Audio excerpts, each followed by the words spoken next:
Servicing সেন্টারে না গিয়ে কীভাবে আপনারা খুব সহজে আপনাদের বাইকের এই যে ফুয়েল ইঞ্জেক্টরটা এটা কীভাবে ক্লিন করবেন সেটা আজকে আপনাদেরকে দেখাবো। আমাদের সাথে আছে দাদা কিন্তু দাদা টেকনিক দিয়ে এই WD-40 দিয়ে কিন্তু টোটাল কাজটা করবে।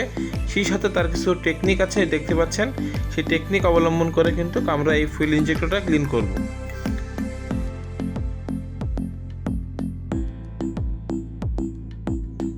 এবার ইঞ্জেক্টরে ইলেকট্রিক লাইন দেওয়া হচ্ছে এবং সেটা ব্যাটারিতে কানেক্টেড করা হবে। কানেকশনটা দাদা চেক করে নিল ফার্স্টে। এবার WD-40 কিন্তু আমরা কানেকশন করছি ফুয়েল ইঞ্জেক্টরের সাথে।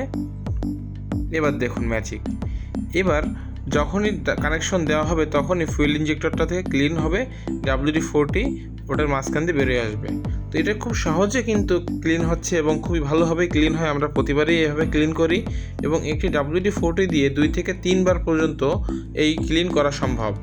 তো সুতরাং আপনাদের কষ্ট করে আর শোরুমে যাওয়া লাগবে না। সার্ভিসিং পয়েন্টে যে অনেকক্ষণ বসে থাকা খুবই একটা বিরক্তিকর কাজে লাগে আমার কাছে। সেই জন্য আমি কিন্তু কীভাবে ক্লিন করি এবং এটা খুব সুন্দরভাবে ক্লিন হয়। দেখতে পাচ্ছেন খুবই সুন্দরভাবে কিন্তু ক্লিন হয়ে গেছে জিনিসটা। তো আপনারা এভাবে করতে পারেন।